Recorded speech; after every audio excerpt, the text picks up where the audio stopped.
Victor's hand trembled as he gripped the microphone. Sweat beaded on his forehead, despite the air conditioning that hummed through Cornerstone Community Church. 300 faces stared back at him, waiting. He had practiced this announcement a dozen times in the mirror, but now the words felt like stones in his throat. I have something important to share with you all, he began, his voice cracking slightly. Emelda Thompson has agreed to marry me. The silence lasted exactly 2 heartbeats. Then chaos erupted like a dam bursting. Gasps rippled through the pews. Sister Martha's hand flew to her chest. Deacon Williams shot to his feet, his face purple with rage. Parents grabbed their teenage children, pulling them close as if shielding them from contamination. "This is an abomination," someone shouted from the back. Victor watched Emelda rise from her seat in the 3rd row, her silver-streaked hair catching the sanctuary lights. She was 47 years old, the church administrator, and the widow of Pastor Jonathan Thompson, who had died 18 months ago. She stood with dignity, her shoulders squared, but Victor saw the slight tremor in her hands as she clutched her Bible. "Order! I demand order!" Senior Pastor Davidson slammed his hand on the pulpit, but his voice was lost in the rising tide of voices. Whispers turned to shouts. Shouts turned to accusations. "Predator! Disgusting! She's been grooming him since he was a boy." Victor felt the walls closing in. His mother stood in the 5th row, tears streaming down her face. His father's jaw was clenched so tight Victor could see the muscle twitching from across the room. They looked at him like he was a stranger, someone they no longer recognized. "Please, if you would just listen," Victor tried again, but his words were swallowed by the uproar. Pastor Davidson motioned sharply to the worship team. "Clear the sanctuary. Now!" The next hour passed in a blur of angry faces and harsh words. Victor found himself in the church office, sitting across from Pastor Davidson and 5 board members. Emelda sat beside him, her posture perfect, but her eyes filled with unshed tears. "Do you understand the position you've put us in?" Pastor Davidson's voice was cold, measured. "The optics of this situation are catastrophic." "Optics?" Victor leaned forward. "Sir, with respect, we're talking about 2 adults who..." "You are 22 years old, Victor." 22. Elder Thompson, no relation to Emelda, pointed an accusing finger. "She is old enough to be your mother. More than old enough. Age doesn't define love or commitment." Emelda spoke for the first time, her voice steady despite the trembling in her hands. "We are both adults. We have done nothing wrong." Elder Rachel Morrison laughed, a bitter sound. "Nothing wrong? Emelda, you've known this boy since he was 14 years old. Since he first volunteered in youth ministry. And now suddenly, conveniently after your husband dies, you're engaged to him? That's not how it happened." Victor's voice rose with frustration. "We didn't even reconnect until 8 months ago, after I returned from Myanmar. I was doing missionary work for 3 years. 3 years I wasn't even in this country." "So you say." Deacon Williams crossed his arms. "But memories are long in this church, son. People remember how Emelda always seemed to take special interest in you, how she mentored you, how she recommended you for that missionary trip in the first place.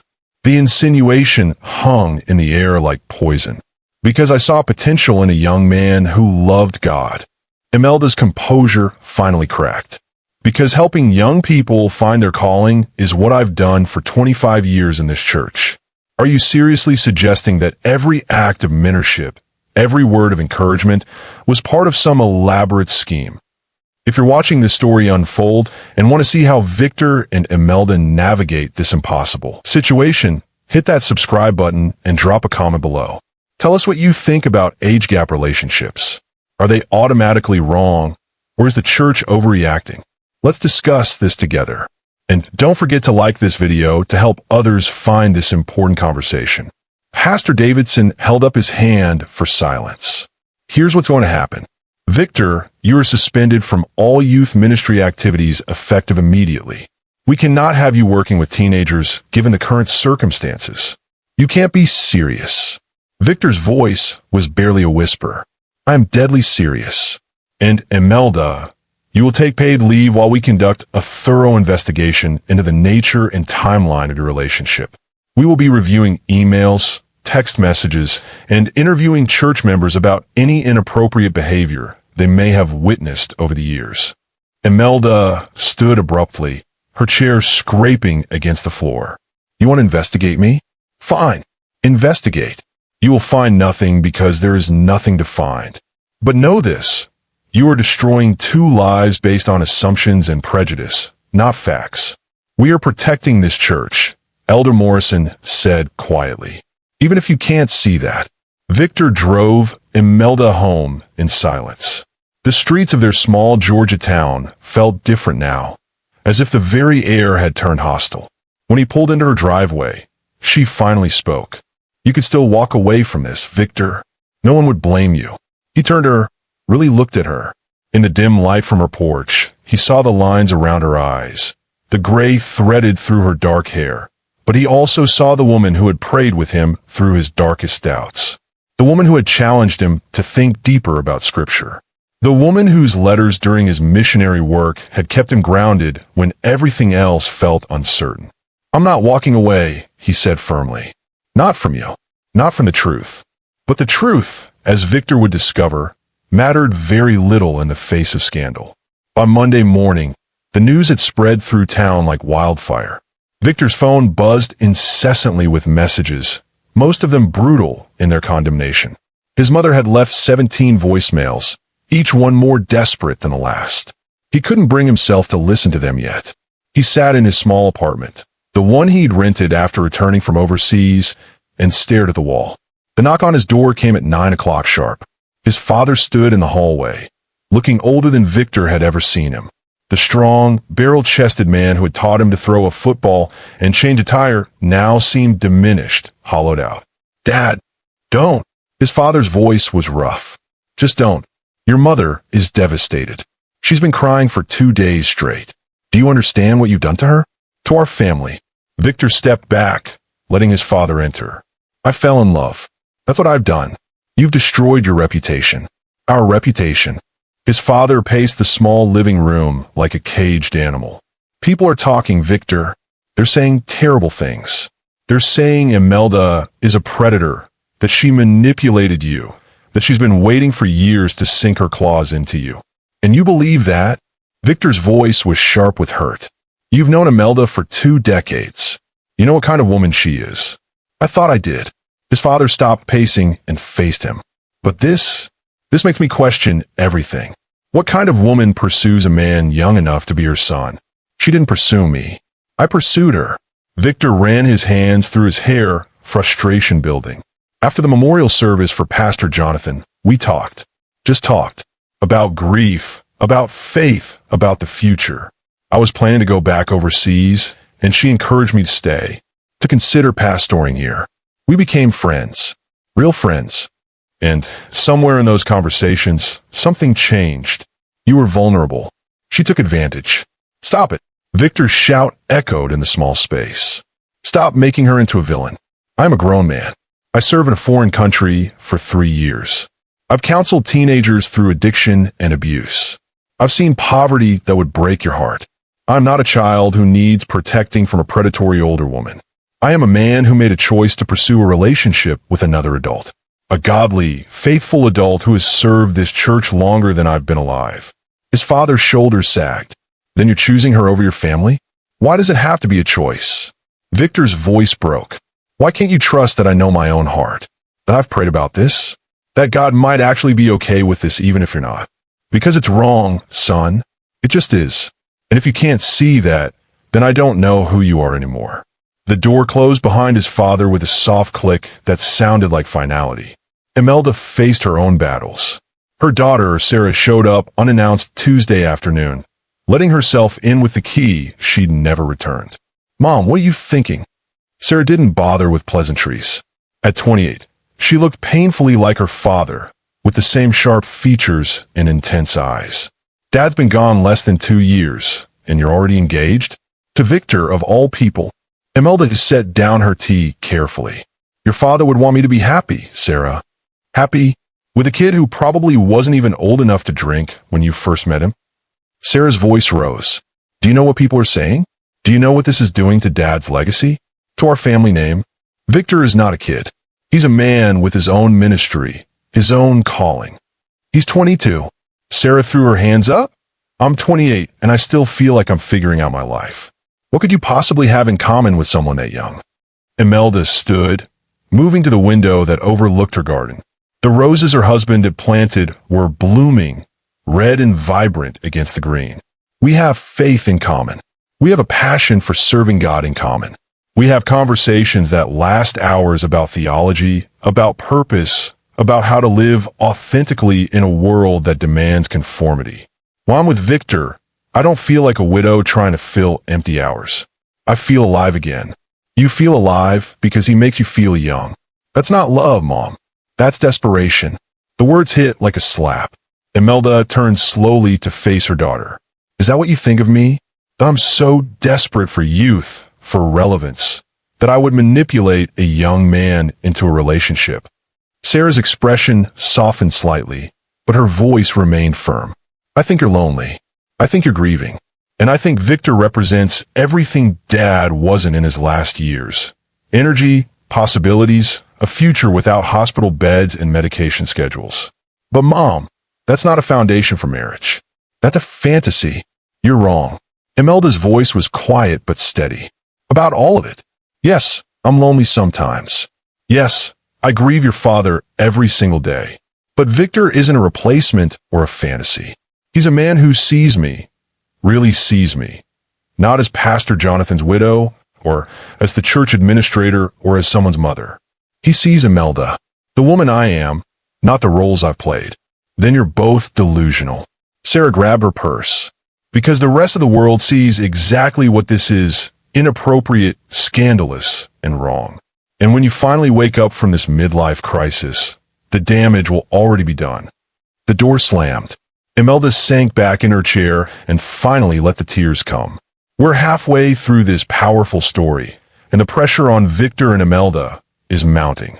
What would you do in their situation? Would you fight for love or bow to public opinion? Comment below with your thoughts, and if you're finding value in this story, smash that like button. Share this with someone who needs to hear about standing firm in conviction. Your support helps us create more content that challenges cultural norms with biblical truth. The church investigation began in earnest. A private investigator named Marcus Chun spent 3 weeks combing through 5 years of emails, text messages, and social media posts. He interviewed 17 church members, former youth group students, and even called the missionary organization Victor had served with in Myanmar. Pastor Davidson called Victor and Emelda back to the church office on a Thursday afternoon. The investigators' report sat on the desk between them, a thick manila folder that seemed to pulse with potential destruction.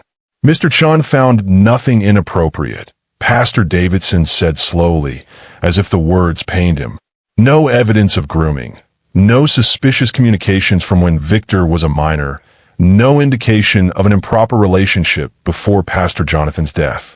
Victor felt a surge of relief, but it died quickly when he saw the pastor's expression. However, Pastor Davidson continued, the report doesn't change the fundamental problem. The optics remain catastrophic. We've lost 12 families in the past 2 weeks.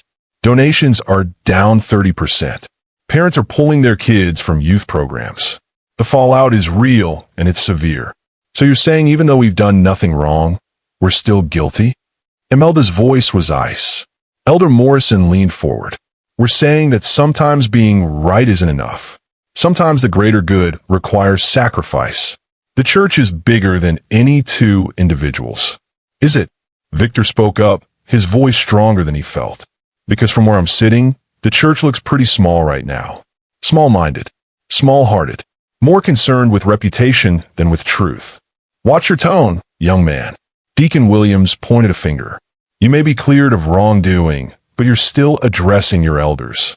My elders who are asking me to end my engagement based not on scripture, not on evidence of sin, but on the opinions of gossips and the comfort of people who prefer their Christianity sanitized and socially acceptable.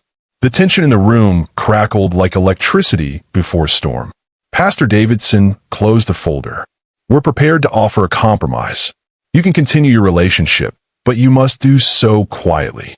No public displays. No church wedding. No involvement in ministry for at least 2 years.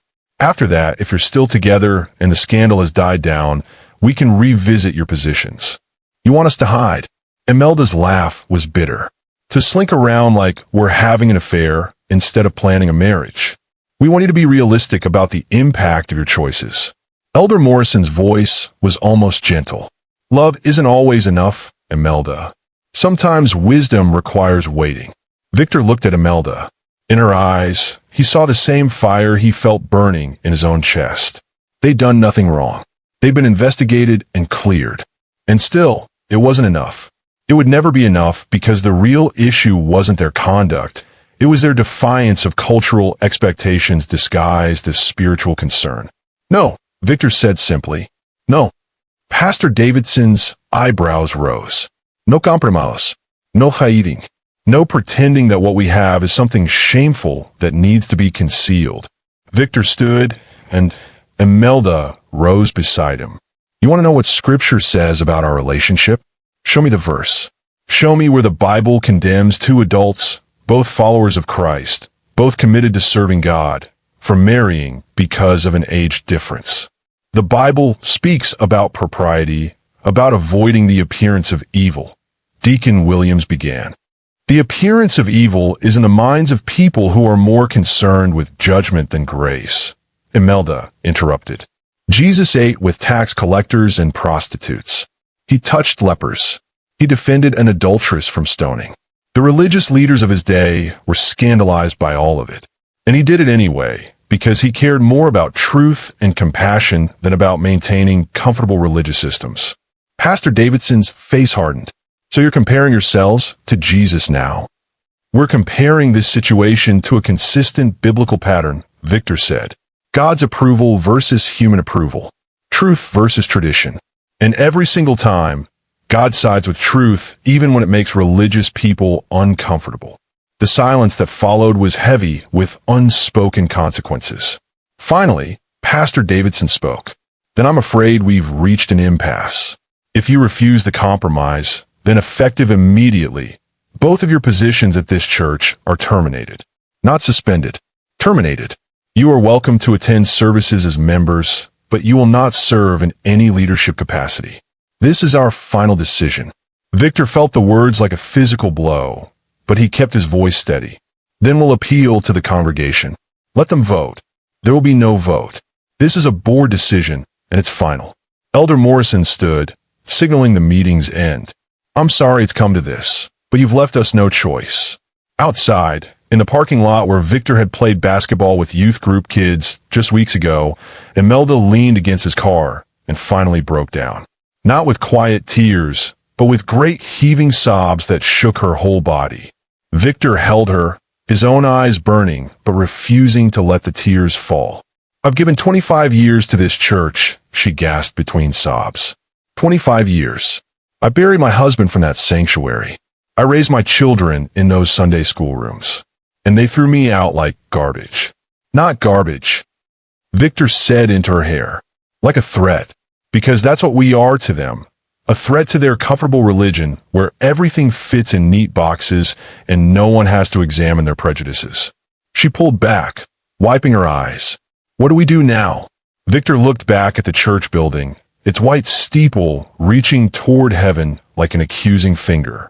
We do what we planned. We get married. We build a life. And we trust that God is bigger than their condemnation. Without a church home, without our ministry, we'll find another church. Or we'll start something new. But Emelda, I need you to hear me. He cupped her face in his hands. I'm not staying with you out of stubbornness or pride. I'm staying because when I pray, when I really get quiet before God, I have peace about us. Not perfect peace. There's grief and confusion mixed in. But underneath it all, there's this solid assurance that we're supposed to walk this path together. Do you have that too? She searched his eyes for a long moment, then nodded. Ido, even when everything else feels uncertain, that one thing remains clear. God brought us together. I don't understand his timing or his methods, but I trust his heart. As we head into the final section of this story, things are about to come to a climax. If this story is resonating with you, show your support by hitting that like button. And if you believe others need to hear this message about standing firm when culture and scripture collide, share this video. Don't forget to subscribe for more stories that challenge us to think deeper about faith and life. The weeks that followed were brutal. Victor took a job at a local hardware store to pay bills. Emelda found work doing bookkeeping for a small accounting firm. They traded their ministry positions for mundane employment, their pulpit for pricing paint and filing receipts. But something unexpected happened. Without the church structure around them, their faith became sharper, more personal. Victor started a small Bible study in his apartment with 3 other young men who had also felt alienated by the church's response. Emelda volunteered at a women's shelter, offering financial counseling and prayer. They attended a small Baptist church on the other side of town where no one knew their story. The pastor there, an elderly man named Reverend James, welcomed them without questions. It was only after they'd been attending for 6 weeks that Victor requested a meeting. Sitting in Reverend James's modest office, Victor laid out their entire story. He held nothing back. The age gap, the scandal, the investigation, the termination from ministry. He expected judgment. He got something else entirely. Reverend James leaned back in his chair and smiled. So you're the couple everyone's been gossiping about. I wondered when you'd tell me. Victor blinked. You knew. Son, I'm 78 years old. I've been pastoring for 53 years. You think news of a scandal at Cornerstone doesn't reach me? He chuckled. I've been watching you two for weeks. Watching how you worship, how you treat others, how you interact with each other. And you want to know what I see? What? Emelda asked quietly. I see 2 people who love Jesus more than they love comfort. I see respect and kindness. I see someone young enough to have energy and someone experienced enough to have wisdom. And I see absolutely nothing that Scripture condemns. Victor felt something loosen in his chest. You don't think the age gap is wrong? Wrong? Boy, my own grandmother was 19 years younger than my grandfather. They had 62 years together before he passed. Best marriage I ever witnessed. Reverend James pulled out his Bible, worn and marked with decades of study. Let me tell you what Scripture actually says about marriage. Genesis 2 verse 24. Therefore a man shall leave his father and his mother and hold fast to his wife, and they shall become one flesh. Doesn't mention age. 1 Corinthians 7 talks about marriage extensively. Not one word about age requirements. Ephesians 5 describes how husbands and wives should treat each other. Again, no age stipulations. He flipped through pages with practiced ease. You know what the Bible does condemn? Sexual immorality, adultery, fornication, abandoning your spouse, unequally yoking yourself with unbelievers, marrying during a time of persecution when it would endanger your family. But 2 adults who love God, who are committed to serving Him, who treat each other with honor and respect. Scripture blesses that every single time, regardless of what social convention says. Emelda's eyes filled with tears again, but these were different. These were tears of relief, of vindication. The religious leaders in Jesus' day were obsessed with rules. Reverend James continued. How far you could walk on the Sabbath, what you could eat, who you could associate with. Jesus consistently broke their man-made rules to honor God's actual commands. He cared about hearts, not optics. So you'll marry us? Victor asked, hope creeping into his voice for the first time in weeks. I'll do better than that. I'll stand with you. But first, I want you to do something for me. Reverend James leaned forward. I want you to go back to Cornerstone one more time. Not to argue, not to defend yourselves, but to give them a chance to hear the truth. To really hear it. They won't listen, Emelda said. We've tried. Not like this you haven't. Trust me. The following Sunday, Victor stood outside Cornerstone Community Church for the first time in nearly 2 months. Emelda stood beside him, and Reverend James stood behind them, a quiet pillar of support. They'd called ahead, requesting time during the service to address the congregation. Pastor Davidson had reluctantly agreed, probably hoping they would apologize and slink away. The sanctuary was less full than Victor remembered. The families who had left in protest had taken chunks of the congregation with them. Those who remained looked uncomfortable as Victor walked to the front. He didn't start with an apology. He started with a question. How many of you have read the investigator's report? Silence. The church paid thousands of dollars to have our relationship examined by a professional. He found nothing inappropriate, nothing unethical, nothing that violated scripture or law. How many of you asked to see those findings before condemning us? Still silence, but now people were shifting uncomfortably in their seats. I want to read you something. Victor pulled out his Bible. Matthew chapter 7, verses 1 through 5. Judge not that you be not judged. For with the judgment you pronounce you will be judged, and with the measure you use it will be measured to you. Why do you see the speck that is in your brother's eye, but do not notice the log that is in your own eye? Or how can you say to your brother, let me take the speck out of your eye, when there is the log in your own eye? You hypocrite, first take the log out of your own eye, and then you will see clearly to take the speck out of your brother's eye. He closed the Bible and looked out at the congregation. I'm not saying you can't have concerns. I'm not saying our relationship isn't unusual, but I am asking, what log is in your own eye? Is it prejudice dressed up as discernment? Is it comfort masquerading as holiness? Is it the need to control other people's choices disguised as spiritual authority? Emelda stepped forward. Her voice was steady now, strong. I love my husband with everything I had. His death broke something in me that I thought would never heal. And then God brought Victor into my life, not as a replacement, but as a new chapter, a different story. And yes, he's younger. Yes, that makes some of you uncomfortable. But show me in Scripture where God says that matters more than faithfulness, more than commitment, more than love. The Bible speaks about avoiding the appearance of evil. Elder Morrison called out from his seat. 1 Thessalonians 5, verse 22. Reverend James spoke for the first time, his aged voice carrying authority. And that verse in context is about discerning true prophecy from false prophecy. It's not a blanket statement to avoid anything that might make someone uncomfortable. If it were, Jesus violated it constantly. The appearance of evil is in the eye of the beholder, and if the beholder's eyes are clouded by prejudice, they'll see evil where none exists. Pastor Davidson stood. With respect, Reverend James, this is our church and our decision. It is, and you made it clear where you stand. But these young people came here today not to change your minds, but to give you truth one more time. What you do with that truth is between you and God. Reverend James placed a hand on Victor's shoulder. But I want this congregation to know that I've examined this situation thoroughly. I've prayed over it. I've studied Scripture concerning it. And I find no biblical basis to condemn this marriage. In fact, I'll be honored to officiate their wedding next month. Anyone who wants to celebrate with them is welcome. The murmurs that rippled through the congregation were a mix of shock and something else, perhaps a whisper of conviction. Victor took Emelda's hand. We came here today to release you. Release you from feeling like you need to approve of us or understand us. We're at peace with God about our decision. That's enough.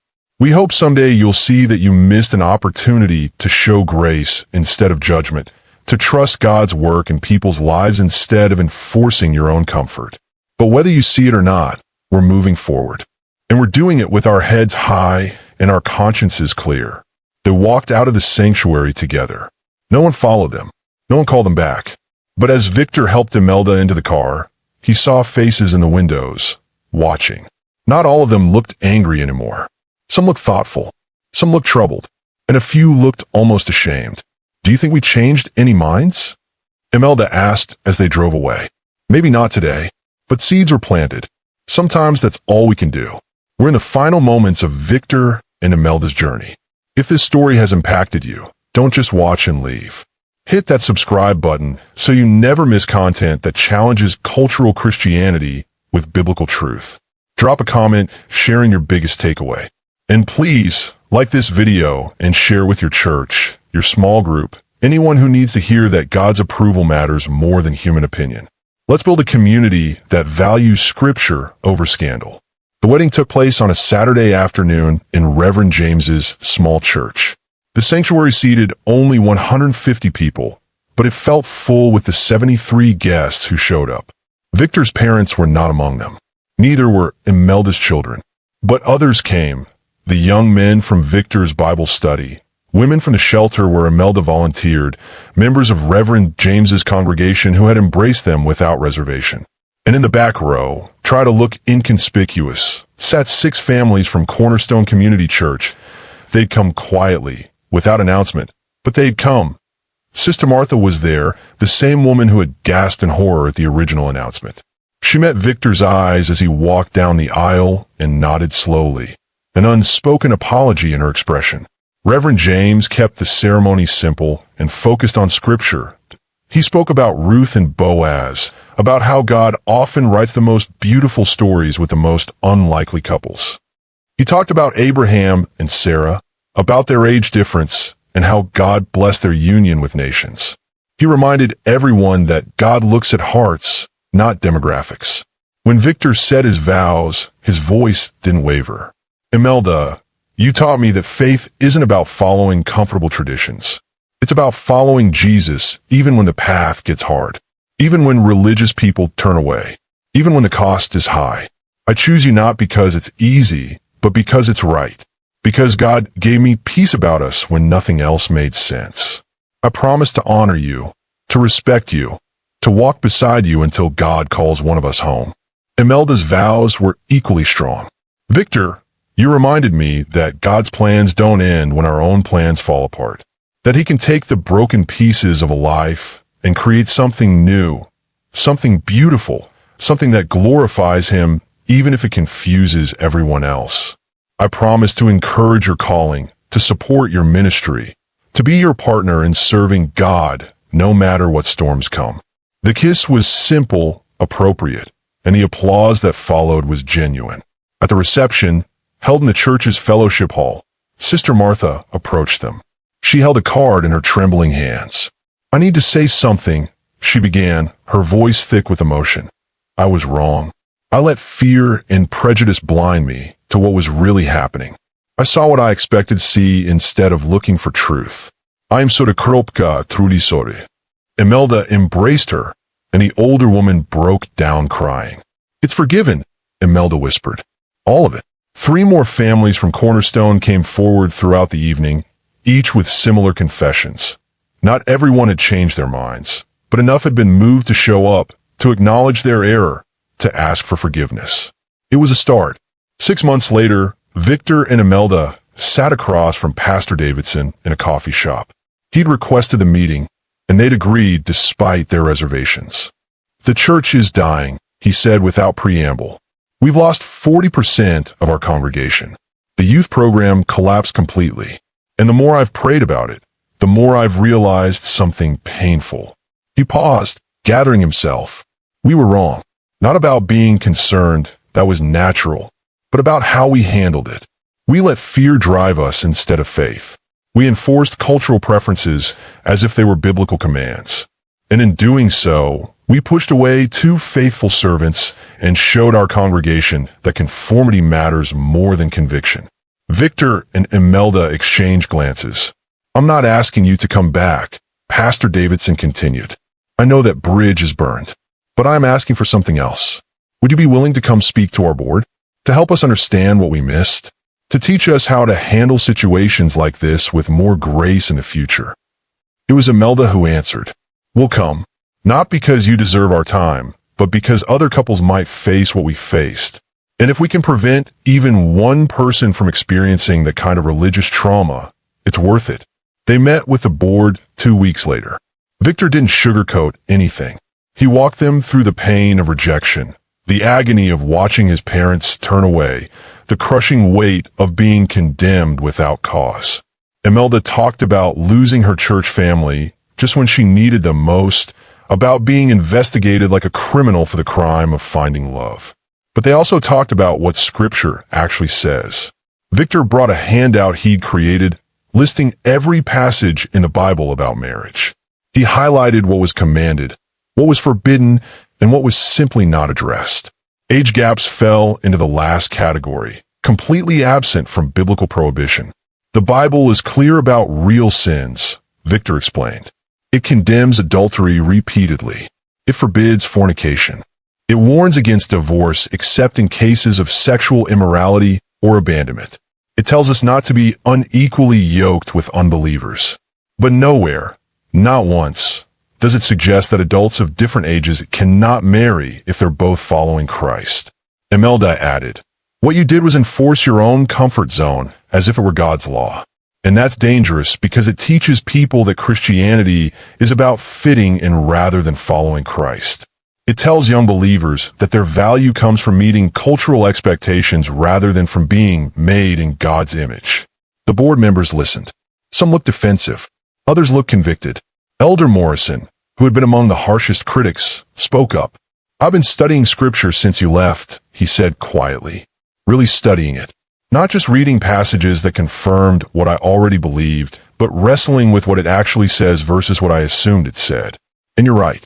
There's no biblical prohibition against what you did. What we did was create a law where God created freedom. I am sorry. It wasn't a complete victory." Two board members still maintain that the age gap was inappropriate regardless of scripture. But three others echoed Morrison's apology. And Pastor Davidson promised to preach a series on the difference between biblical commands and cultural preferences. "Change is slow," Reverend James told Victor and Emelda later, "especially in religious institutions. But it happens. One heart at a time. One conversation at a time. One couple brave enough to stand firm at a time." As Victor and Emelda's first anniversary approached, they sat together on their porch, watching the sunset. Their life looked different than they'd imagined. Victor worked part-time at the hardware store and part-time leading a young adults ministry at Reverend James's church. Emelda continued her financial counseling at the women's shelter and had started a Bible study for widows navigating new seasons of life. They weren't rich. They weren't famous. They didn't have the platform they once had at Cornerstone. But they had peace. "Do you ever regret it?" Victor asked. "The cost, I mean."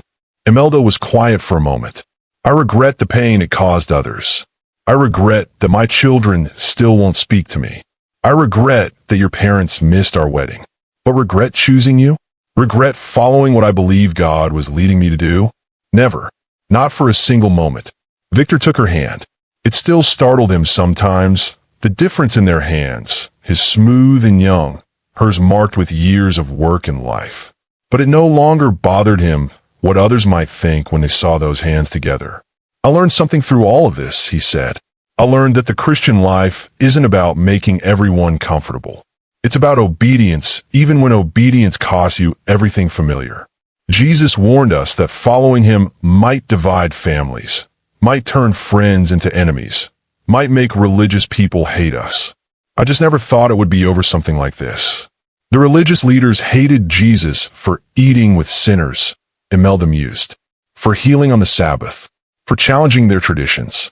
The specific issues change, but the core problem stays the same. People love their comfortable religion more than they love uncomfortable truth. A car pulled into their driveway. Victor didn't recognize it at first, but then he saw his mother step out of the passenger side. His father remained in the driver's seat, engine still running. Victor's heart hammered as his mother approached the porch.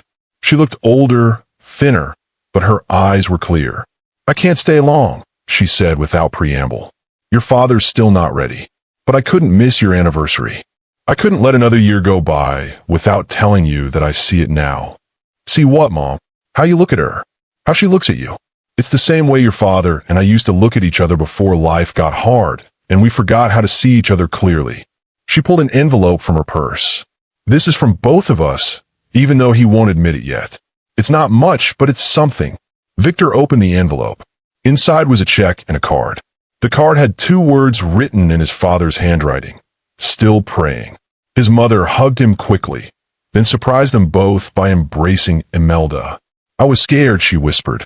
"Scared of what people would think, scared of what it meant, scared of losing my son. But fear isn't from God. I'm learning that. Slowly, but I'm learning." She was gone before Victor could fully process what had happened. But as they watched the car pull away, Emelda squeezed his hand. "See? Seeds planted, growing slowly, but growing." The final scene of their story played out not with dramatic confrontation, but with quiet faithfulness. Victor stood before a group of 20 young adults in Reverend James's church basement, teaching through the book of Acts. Emelda sat in the back, listening as her husband unpacked how the early church navigated conflict between Jewish tradition and the new reality of grace. The Jerusalem Council in Acts 15 faced a crucial question, Victor explained. Do Gentile converts have to follow all the Jewish laws to be real Christians? The religious tradition said yes. God's actual requirement said no. And the apostles had to choose between enforcing comfortable traditions or trusting that God was doing something new. A young woman raised her hand. But how do you know when to challenge tradition and when to respect it? Victor smiled. That's the right question. And here's what I've learned. You test everything against Scripture, not against what your pastor says, not against what your parents taught you, not against what makes you comfortable. You go back to the Word and you ask, what does God actually command here? If Scripture is silent or if Scripture gives freedom, then tradition is just tradition. It might be good, it might be helpful, but it's not authoritative. Another hand went up. But what if challenging tradition costs you everything? What if people reject you? Victor glanced back at Emelda, who nodded encouragement. Then you count the cost, and you follow Jesus anyway. Because he never promised us acceptance by religious people. He promised us his presence, his peace, and his purpose. And honestly, that's enough. It has to be enough. After the study ended, a young man approached Victor hesitantly. Can I talk to you privately? In the empty sanctuary, the young man, maybe 19 or 20, poured out his story. He'd fallen in love with his best friend's mother, a widow 10 years his senior. The feelings were mutual, but they'd both been too terrified to act on them because of what people would say. Everyone tells me it's wrong, he said, voice breaking. They say I'm confused, that she's taking advantage, that I need to find someone my own age. But when I pray about it, I just feel peace. Is that crazy? Am I making this up because I want it to be right? Victor sat down beside him. I can't tell you what to do, but I can tell you this. Investigate your own heart ruthlessly. Are you looking for a mother figure? Is she looking for a way to feel young? Is there any power imbalance that makes true consent impossible? If the answer to all of those is no, if you're both adults who love God and genuinely care for each other, then the age gap isn't the issue. Society's comfort is. So you think it's okay? I think you need to keep praying. Keep seeking God. Keep being honest with yourself and with her. And if God continues to give you peace, then you need to decide what matters more, his approval or everyone else's. The young man left looking thoughtful rather than resolved, which Victor counted as progress. Quick answers were dangerous. Wrestling with God was where real faith was built. As Victor and Emelda drove home that night, they passed Cornerstone Community Church. The parking lot was half empty, even though it was Bible study night. A for sale sign stood near the road. I heard they're merging with the church across town, Emelda said quietly. Too few members to sustain themselves. Victor felt a pang of sadness. I don't take any pleasure in that. Neither do I, but there's a lesson in it. Churches that prioritize comfort over truth eventually collapse under the weight of their own irrelevance. People can get comfortable religion anywhere. They can get judgment and condemnation from the world. What they need from the church is truth spoken with love, grace extended without compromise, and the courage to follow Scripture even when it's inconvenient. Do you think we'll ever go back? If they asked, Emelda, consider this. I don't know. I've forgiven them, but forgiveness doesn't erase consequences. They taught their congregation that appearances matter more than truth, that fitting in matters more than faithfulness. Those are lessons that don't just evaporate. Maybe God is doing something new instead. Maybe we're not supposed to rebuild what was. Maybe we're supposed to help build something better. Their home, a small rental on the edge of town, felt more like a sanctuary than the building they'd just passed. Inside, the walls were covered with photos, their wedding day, mission trips they'd taken together, young people they'd mentored. A new life built from the rubble of the old. Before bed, they prayed together as they did every night. Not elaborate prayers, but honest ones. God, thank you for peace when nothing made sense, Victor prayed. Thank you for Emelda, for her faithfulness, for her courage. Help us to keep choosing truth over comfort. Help us to love people well, even those who hurt us. And help us to trust that you're weaving all of this into something beautiful, even when we can't see the full picture. Emelda added her own prayer. Father, thank you for second chances. Thank you for proving that your plans are bigger than our mistakes or our losses. Thank you for Victor, for his integrity, for his willingness to stand firm. Give us wisdom to help others who face similar challenges. And please, in your timing, heal the relationships that were broken. We release it all to you. As they settled into sleep, Victor thought about the journey they'd walked. The shock of public rejection, the pain of family division, the slow rebuilding of life on the other side of scandal. And woven through it all, a thread of peace that defied explanation. He thought about the young man who had come to him tonight, standing at the same crossroads Victor had faced. And he realized that their story wasn't really about age gaps or church politics or even standing firm in the face of opposition. It was about something more fundamental, learning to hear God's voice above every other voice, no matter how loud those other voices became. In the darkness, he whispered one more prayer. Use our story, God. Use our pain. Use our stand. Let it mean something beyond just us. And in the quiet that followed, he felt that same peace settle over him like a blanket. The peace that had sustained them through investigation and rejection. The peace that had carried them through job loss and family division. The peace that promised, even now, that they'd made the right choice. Not because everyone agreed with them, not because the path had been easy, but because when everything else stripped away, the ministry positions, the social standing, the comfortable reputation, what remained was them, God, and a truth that couldn't be shaken by scandal. That truth was simple. They had done nothing wrong. They had followed Scripture, honored God, and loved each other with integrity. And if that wasn't enough for the religious establishment, it was enough for them. As dawn broke over their small town, Victor and Emelda faced their future with quiet confidence. They would continue teaching, continue serving, continue standing as living proof that God's approval matters more than human opinion. They would continue being faithful in small things, trusting that God was working in ways they couldn't yet see. And somewhere, in churches and living rooms and coffee shops across the country, other couples facing similar challenges would hear their story, would take courage from their stand, would learn that biblical truth doesn't always align with cultural comfort, and that's okay. That's more than okay. It's often exactly where God does his best work. The scandal that was supposed to destroy them had instead refined them.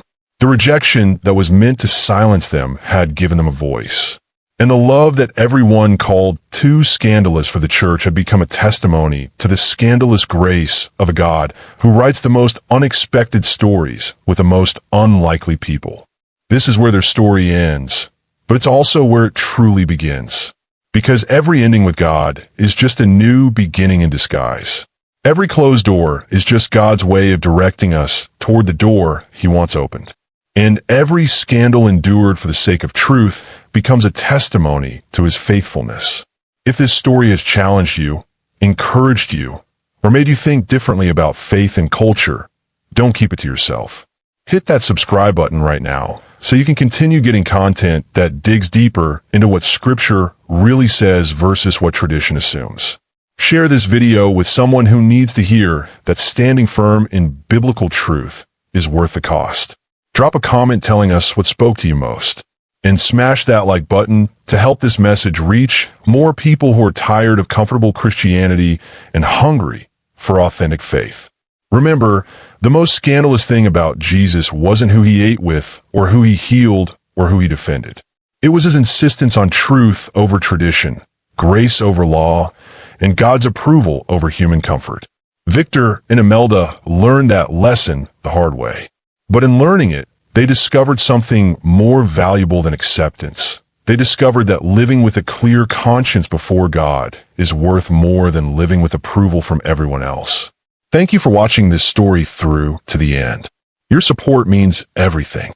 Until next time, keep choosing truth over comfort Scripture over tradition, and God's voice over every other voice that demands your allegiance. Subscribe now, and I'll see you in the next story.